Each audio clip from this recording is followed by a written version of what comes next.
This is incredible. So what can those that, and I call myself Mormon, what can those that are Mormon do to support our brothers and our sisters in their effort to bring more of that truth forward? Like, what can Mormons that are watching this do to support our brothers and sisters? Because I know, as like, I'm so grateful for the Book of Mormon and the teachings of the Book of Mormon. I read it every day. I love it.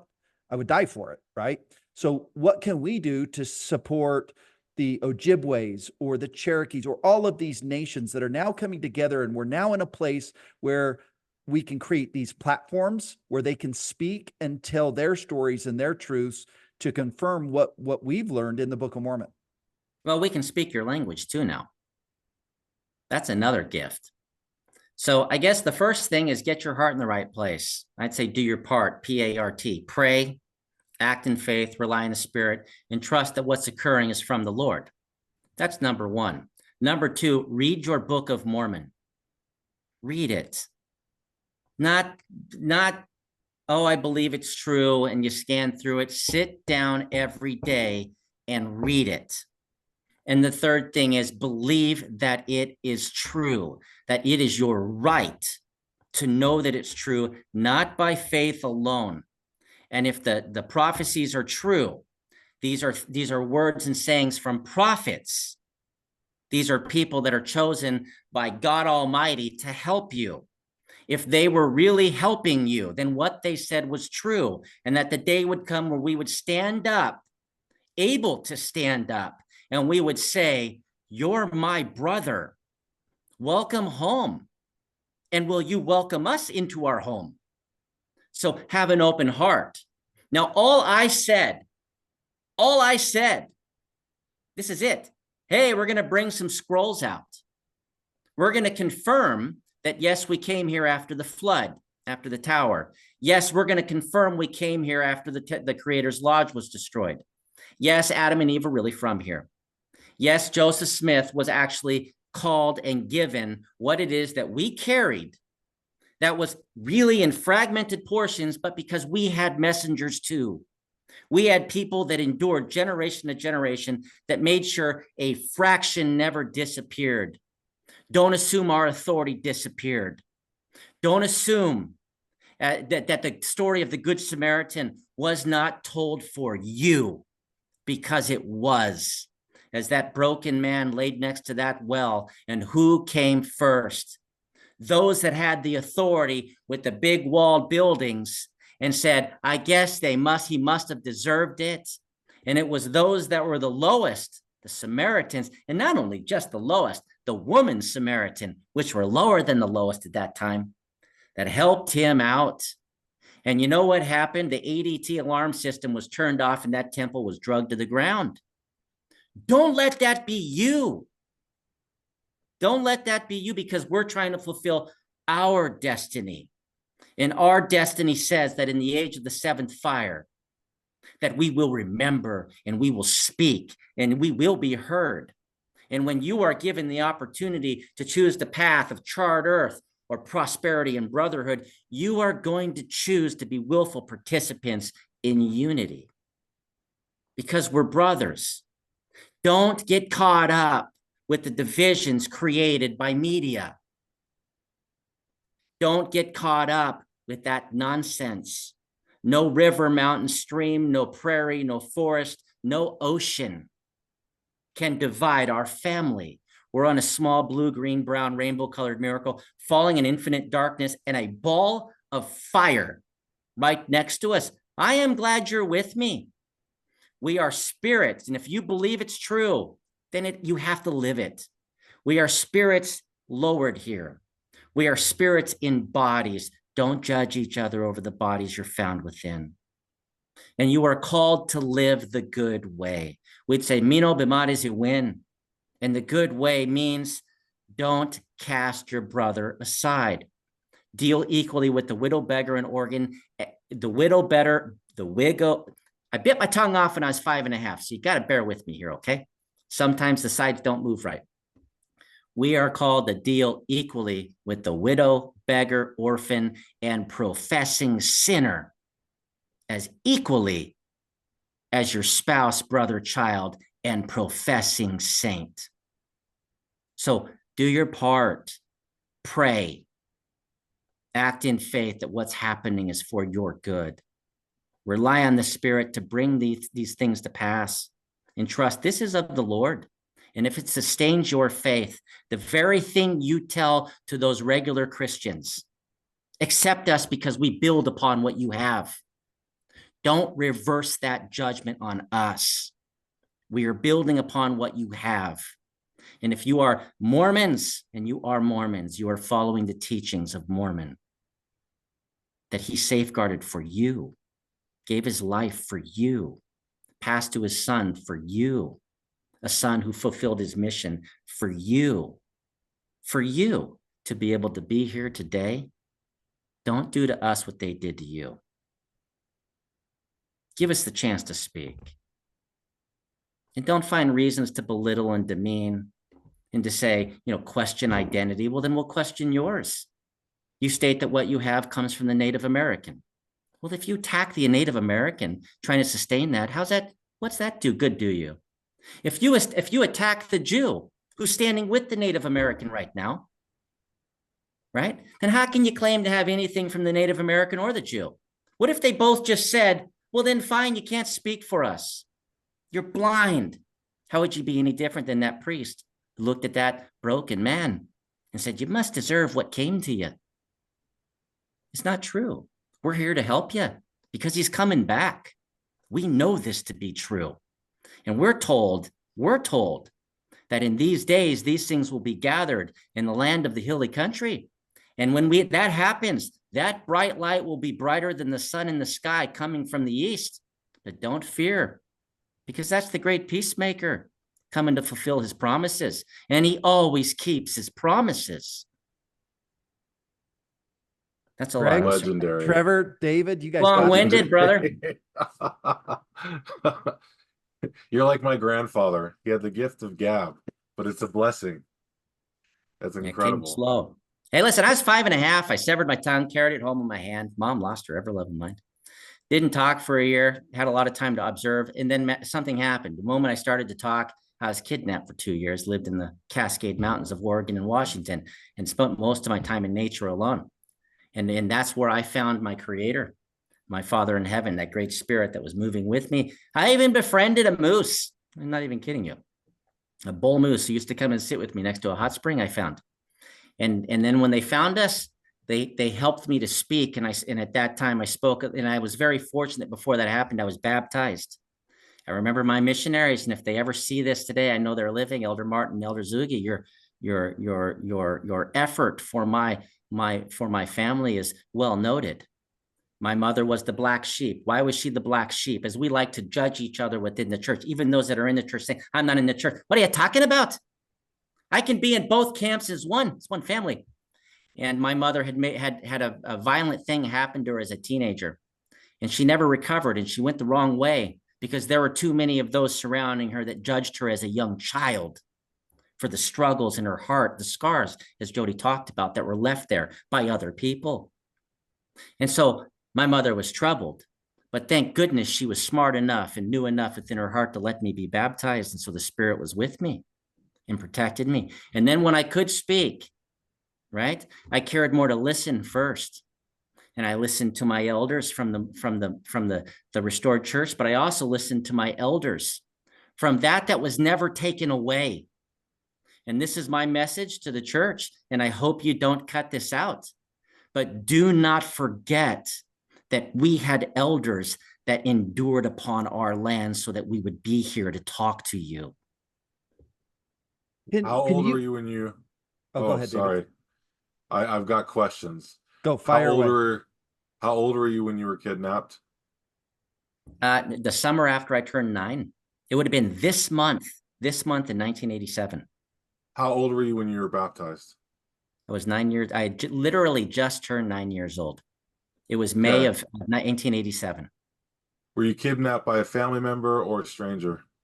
No, my mother had strangers. My mother was involved, and we'll share this online when people say how I am. I'm the most transparent person there. Listen, I'm like one of the few guys that has actually shared their transcripts.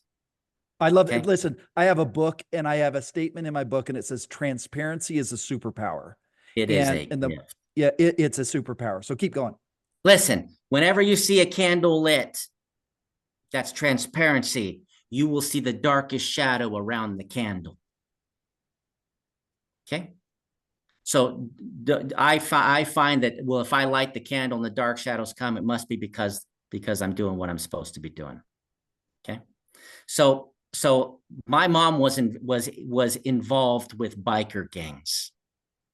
And these biker gangs ran a drug trade from northern Idaho, Washington, Oregon, down to California. And I was involved at the highest levels, going to really big mansions down in San Francisco that had black surfaced bottoms of pools. And I asked a question as a young boy, why is it black? And they said, so you don't see what's at the bottom. Okay. And one night I woke up because I heard dripping sounds, and I'm going to share this live. And this is the FBI already knows. But I watched the body dismembered. The very next day, everybody involved was gone. We were thrown in a Willie's Jeep. We were gone, staying amongst different families for a while along the West Coast until eventually our names were changed. So we were in the mountains and I didn't see my mother anymore. And we were with bikers who were horrific, who were molesting my twin. And I am grateful that I saw something. It was like tinsel falling through the sky. If it turns, you'd see a flicker and it'd be gone. And I would follow it into the woods.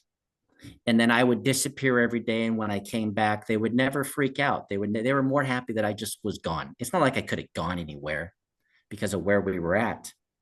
And along that journey, for that year and a half where I didn't see my mother, I spent probably 10 to 12 hours a day in nature alone until I found, and then in the last probably 6 to 9 months, I found a hot spring. It was literally like bubbling out of the ground, like this, just water bubbling out of the ground. And I would clear it out and make a place to sit. And then a bull moose arrived. And then for a couple of weeks, this bull moose would be there until he was right next to me and I was petting him and then we were walking around together. And then I realized the heart that was in me was in him too. The spirit that's in me was in him too. Maybe we should look at animals a little differently. You know, in the 7 laws of Noah, they would call that, you know, when they do their 7 laws, they say you need to treat animals with respect. You know, after there's only one God, that God's in everything. Humanity's sacred. You know, if humanity's sacred, don't take away from one what they've gained. That's private property. But hey, take a look around at nature. Well, we call that honesty and truth. And so I saw that, and so for me, it wasn't a bad time. It was a time where I realized that there was a God. And I know that's a sidestep there, but that's what happened. So speaking of mothers, I've got a question for your tribe. My question is, in the Ojibwe tribe, what is the role of the women as ministers, priestesses, prophets, healers? What is their role? Because I am so drawn to my own mother. Like, I don't call my dad if I'm sick. I don't call my dad and say I'm sick. I call my mom to heal me. But give me, as you've talked about your own mother, and then just in the tribe, how are the women treated, and what kind of role do they play?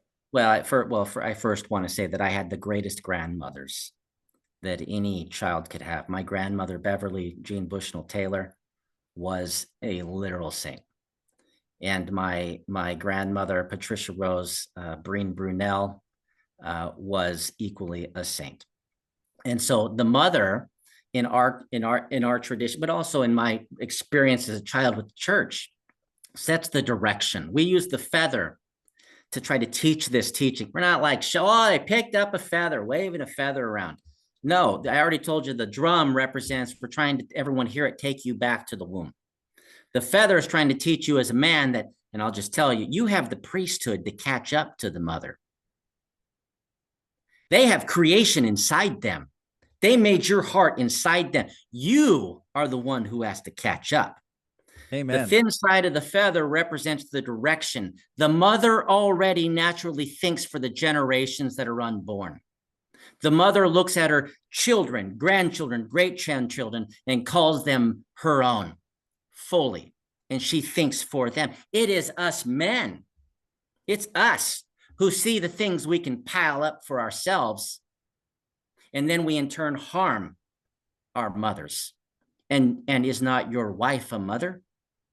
So the thick side of the feather represents lift or descent. That's the action, the execution, the application, and that responsibility is upon the male. Our actions will either lift or descend. And we've done a lot of descent, and it's time for us to lift. So the mother sets the heart, the way you're supposed to conduct yourself. And then you have to execute that. And that's everything that the priesthood does. We have the priesthood. We call it the priesthood, the middo, the path of kindness. It's just a word. Don't get caught up with the sounds. The tower changed everybody's languages. It's the meaning in the heart that's the same. You can see two people speaking two different tongues. They hug their kid, and you know they said they love them. All right? So don't get caught up over it. And so that's the relationship, is that they set the direction. They're going to tell you to live with your heart. No different than Jesus told you. The path to me is right there inside you. Are you going to do it or not? But you have to do it. Priesthood is the authority to set the example for those around you. Why? So that we can measure up. And our first mother called herself, because in our story, the first mother and father, they were tasked to go and name everything. And I can't even imagine how stressful that job would have been. Walking around the world on the deer trails, following the great deer, because that's the only highway that existed then through dense nature. And you see the next plant. Oh my goodness, I got to name it. See the next insect. Oh man, what sound am I going to use now? When they returned, the creator said, I made you too, name yourself. Yeah, we know they were formed with red clay. We have the same story.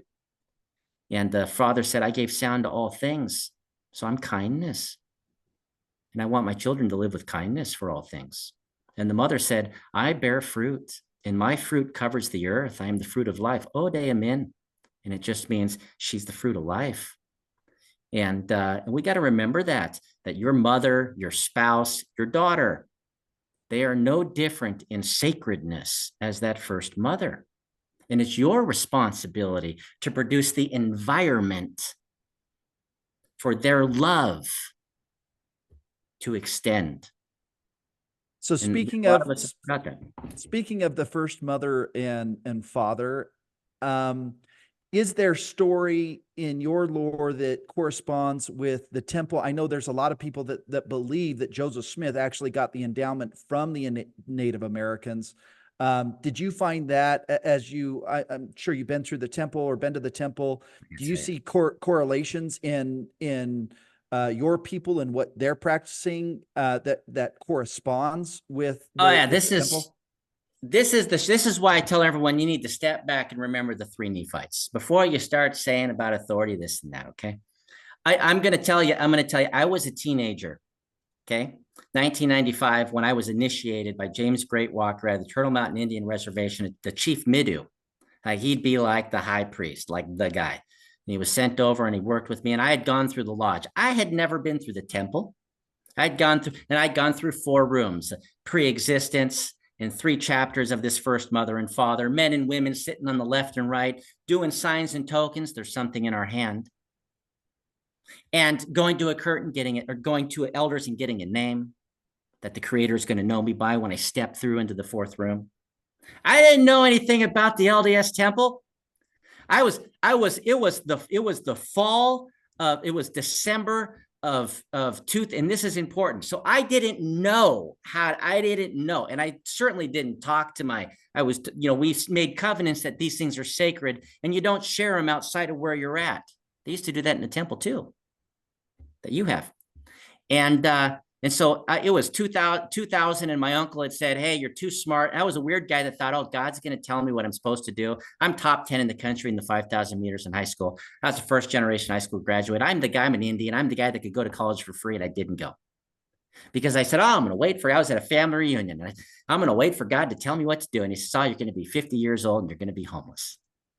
So he said, come stay at my house. This is important. Come stay at my house. and take a year and you need to set your direction for your life. Well, I was there. My twin brother went on a mission, and he was like, basically, he is a saint. I was waiting for what I was supposed to do. And it was December of 2000. And I had a dream. I was standing in shadow and I saw yellow footprints. I went up to the Portland Community College, Portland, Sylvania campus, to the computer. They didn't have Google then. It was called Excite. It was a search engine. I'll never forget it. And I typed in dream of yellow footprints, and pictures popped up of the Marine Corps boot camp. I joined the Marine Corps. Immediately within a week, I had gone through MEPS, and 3 weeks later, I left. I didn't tell anybody. And when I got there, I wrote a letter home, and I got a response on my first phone call: good riddance to bad rubbish. Because we forget it's not given to us to judge people when we're following the Creator and what story he's telling with us. And yet, while I was at boot camp, each week, 10, 20, 30, 40, 50 people I took to church with me every Sunday. And on the day I graduated, I was picked up by President Victor Biberston, the branch president, and I was driven to the San Diego temple, and I was taken into the San Diego temple wearing my Marine outfit. Past the entrance, met President Clark, the temple president, took me back into room. I didn't have a piece of paper. Stop judging people.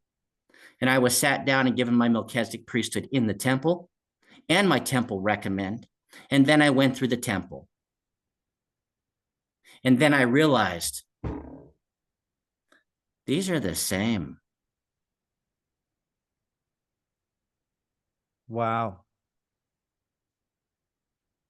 So why do you think, yeah, I mean, why is it just now that we're starting to connect those dots? Do you just think it's the timing of the Lord, and we're now in a place where, I mean, it's very recent that the Native Americans can start talking about and preaching about their religion. I mean, it's, I think very, very recent that I don't know, it's like 2006 or 2007, something changed at that time period. Can you talk a little bit about that, and maybe the suppression, but maybe now that the suppression is over, and of course, the adversary wants to suppress truth. So of course he would attack the Native Americans and their truth. Of course, that would be part of his strategy. That should be an indication to us where truth exists. Absolutely. You're absolutely correct. I think that part of it was